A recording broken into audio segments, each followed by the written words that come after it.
प्रयागराज की सभी सीमाएं सील कर दी गई। मध्य प्रदेश, बिहार, झारखंड से आने वाले भक्त परेशान थे। उत्तर प्रदेश के दूसरे जिलों से भी गाड़ियों की एंट्री बंद। प्रयागराज से सटे बॉर्डर पर 2 लाख गाड़ियां फंसी हुई हैं। कौशांबी, जौनपुर जैसी जगहों से लोग पैदल ही चल रहे हैं। यानी महाकुंभ के लिए 50 से 100 किलोमीटर तक लोग पैदल चल रहे हैं। अब देखिए अलग अलग शहर का हाल। वाराणसी में प्रयागराज जाने वाले सभी रूट पर बैरियर लगा दिए गए। महाकुंभ जा रही 40,000 गाड़ियां रोक दी गई। 200 से ज्यादा बसें घंटों से रास्ते में फंसी रही।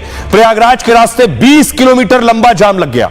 चित्रकूट, प्रयागराज से चित्रकूट सिर्फ 125 किलोमीटर दूर है, लेकिन 10 से 12 घंटे से भारी जाम लगा रहा। 10-12 घंटे एक्सप्रेसवे पर 10 किलोमीटर लंबा जाम लग गया। प्रशासन ने कहा 4-5 दिन के लिए हमने रास्ता बंद किया है। मिर्जापुर, महाकुंभ में इतनी भीड़ बढ़ी कि मिर्जापुर रूट जाम हो गया। मिर्जापुर में 10,000 से ज्यादा गाड़ियां रोक दी गई। कल रात से निकले हजारों लोग अब तक नहीं पहुंचे हैं। प्रशासन लोगों से अभी प्रयाग न आने और जाने की अपील कर रहा है। इसके बाद कुछ लोगों ने मिर्जापुर में ही गंगा में स्नान कर लिया है, लेकिन बहुत से लोग 12 घंटे से जाम में फंसे हुए हैं। रीवा, मध्य प्रदेश से महाकुंभ जाने वाले लोग रीवा से होकर जाते हैं, लेकिन रीवा बॉर्डर पर 50,000 गाड़ियों को रोका गया। रीवा से प्रयागराज के रास्ते में 15 किलोमीटर लंबे जाम की खबर है। लाखों लोग 20-20 घंटे से रास्ते में फंसे हुए हैं और न वो घर लौट पा रहे हैं और ना महाकुंभ आ पा रहे हैं। ये हालात है। हाईवे पर पुलिस और मेडिकल स्टाफ लगाया गया है। तो ये स्थिति इस वक्त बनी हुई थी। सुनिए जरा, जो लोग फंसे हुए रास्ते में, एक वो जो प्रयागराज पहुंच चुके हैं संगम तट तक जाना है स्नान करने, लेकिन जो वो रास्ते में है प्रयागराज में एंट्री करने वाले हैं या उससे पहले अपने शहरों में कहीं बीच में हाईवे में फंसे, सुनिए लोग क्या कह रहे हैं। प्रयागराज प्रशासन की सूचना के अनुसार अभी वहां पर जाने की स्थिति नहीं है। पूरा मेला परिसर श्रद्धालुओं से भरा हुआ है और वहां से श्रद्धालु लौटने शुरू हो गए।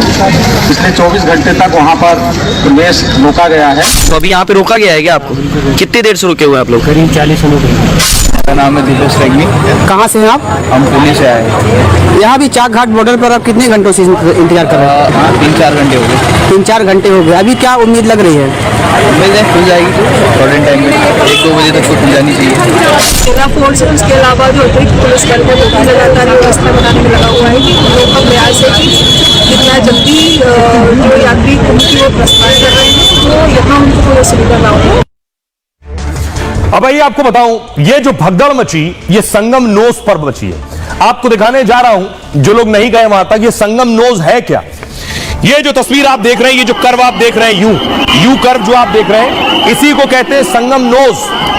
संगम नोज, जहां संगम हो रहा है, तीनों नदियों का संगम हो रहा है, तीनों धाराओं का संगम हो रहा है, ये है वो नोज। इसलिए जो भी श्रद्धालु भक्त पहुंचता है उसकी कोशिश है कि जहां संगम हो रहा है वहीं पहुंच जाऊं, उसी नोज पर पहुंच जाऊं। ये आप देख रहे हैं जो यू बना हुआ है, जो कर्व है, इसी को संगम नोज कहते हैं। तो इस नोज की अहमियत क्या है, मान्यता क्या है, यही वजह है कि भगदड़ इसी जगह पर मची। जो लोग गांव शहरों से आए थे वो यहीं कल से रुके थे। उन्हें लग रहा था जैसे ही मौनी अमावस्या होगी यहीं नोज पर बैठे हैं, यहीं डुबकी लगाएंगे और चले जाएंगे, इसलिए भीड़ वहीं नोज पर और ज्यादा बढ़ गई। लेकिन देखिए जरा इसकी खासियत क्या है। ये जो आप देख रहे हैं कर्व, ये आगे आप देख रहे हैं पानी, आपको नजर आ रहा है दोनों तरफ से पानी आकर मिल रहा है, यही है संगम नोज।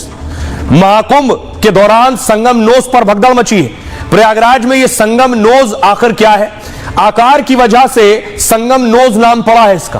प्रयागराज में गंगा, यमुना और सरस्वती का संगम यहीं पर होता है। तीनों नदी का जहां संगम होता है वही है संगम नोज। गंगा, यमुना और अदृश्य सरस्वती का संगम होता है। यहां दोनों नदियों का पानी अलग अलग रंग में दिखाई देता है। यमुना का पानी जहां हल्का नीला होता है, वहीं गंगा का पानी हल्का मटमैला दिखाई देता है। यहां आकर यमुना नदी समाप्त हो जाती है और इसी स्थान पर यमुना नदी गंगा में मिल जाती है। इसी क्षेत्र को संगम घाट के तौर पर चिन्हित किया गया है और साधु संत और आम लोग यहीं आकर स्नान करते हैं। यहां पर स्नान करने का अधिक महत्व है। माना यह जाता है कि यहां स्नान करने से मोक्ष की प्राप्ति होती है और हर बार संगम नोज क्षेत्र को बढ़ा दिया जाता है। इस बार भारी भीड़ को देखते हुए इस क्षेत्र को और बढ़ाया गया। महाकुंभ में यहां हर घंटे 2 लाख लोगों के स्नान करने की व्यवस्था है। पहले यहां हर घंटे 50,000 लोगों के स्नान की व्यवस्था थी, लेकिन उसे बढ़ाकर 2 लाख किया गया। आइए अब आपको सुनवाता हूं, सुनिए जरा साधु संत क्या कह रहे हैं। इसलिए धैर्यपूर्वक सब स्नान करें, ध्यान करें, जप तप करें। निश्चित रूप से इस कुंभ का, इस अमृत पर्व का जो अमृत है उसके वो भागीदार।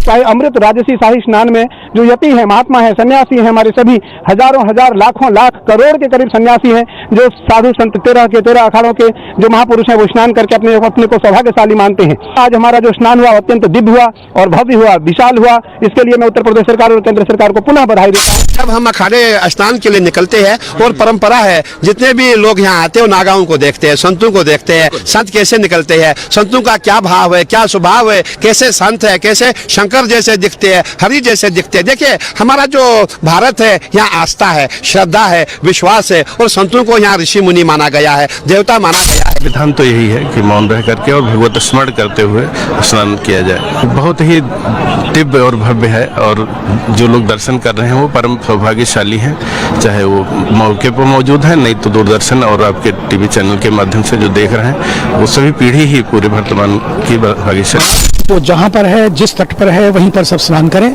सामूहिक स्नान को हमने रद्द किया है, स्नान सब करेंगे लेकिन अब जहाँ जगह मिले वहीं स्नान करें। अगर आप महाकुंभ जा रहे हैं, जाने की सोच रहे हैं, प्लान कर रहे हैं, तो जरूरी जानकारी आपको बताऊं कि भगदड़ से कैसे बचना है आपको। जब इस तरह की भगदड़ आए, ऐसे हालात बन जाए तो क्या करें।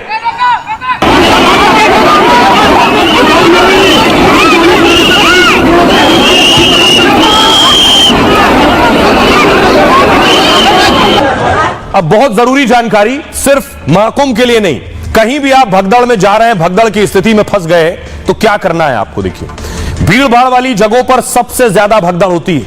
महाकुंभ में तो श्रद्धालुओं की संख्या करोड़ों में है। ऐसे में भगदड़ जैसे हालात बनने लाजमी है। तो भगदड़ की स्थिति में अगर आप फंस गए तो सबसे पहले क्या करें, अपने शरीर को संतुलन करें, उसका कंट्रोल करें कि वो बैलेंस बन जाए। किसी भी हालत में खुद को गिरने से बचाएं। गिरने की स्थिति में क्या होता है, बाकी लोग कुचलते हुए आगे बढ़ जाते हैं, जो गिर गया फिर वो उठ नहीं पाता है। इसलिए पहली मुद्रा यह है, दोनों हाथों को क्रॉस करते हुए सीने पर रख ले। इससे क्या होगा, दम घुटने की संभावना कम होगी। और पैरों को क्या करें, नीचे आप देख रहे हैं, पैरों को हल्का फैलाकर खुद को खड़ा करने की कोशिश करें। इससे शरीर का संतुलन बन सकेगा। और कभी भी भीड़ के विपरीत जाने की कोशिश ना करें, उल्टा साइड में अगर कोई दीवार है या फिर कोई खंबा, कोई बैरिकेडिंग आपको दिख रही तो उसे पकड़ लें और वहीं खड़े हो जाएं। भगदड़ की स्थिति में चीखने चिल्लाने से बचें। दूसरे को धक्का मारने में अपनी ताकत, अपनी ऊर्जा बर्बाद ना करें। और भगदड़ की स्थिति में दहशत और पैनिक में ना आए। खुद को शांत रखने के लिए गहरी सांसें लें। भगदड़ की स्थिति में अफवाह से भी जरूर बचें। ये सारी चीजें, सारे उपाय आपको करने हैं भगदड़ की स्थिति में। सुनिए जरा डीआईजी क्या कह रहे हैं। स्थिति ठीक है। आज जो सुबह घटना हुई उसका यद्यपि हम लोग अभी सारे कारण दिखवा रहे हैं। जो आज की जो घटना थी संभवतः उसका कारण ये रहा कि पब्लिक का चूंकि प्रेशर बहुत ज्यादा था। आज कुंभ में 10 करोड़ का आंकड़ा जो है वो पार हुआ है आने वालों का। तो भीड़ का प्रेशर इतना था कि किसी संभवतः गेट पे, चेंजिंग रूम की गेट से किसी के पैर टकराने की वजह से वो गेट गिर पड़ा और एक भीड़ के हिस्से पे गिरा, जिसकी वजह से पैनिक वहां पे हो गया। और पैनिक पब्लिक पे जब गेट गिरा तो उसकी वजह से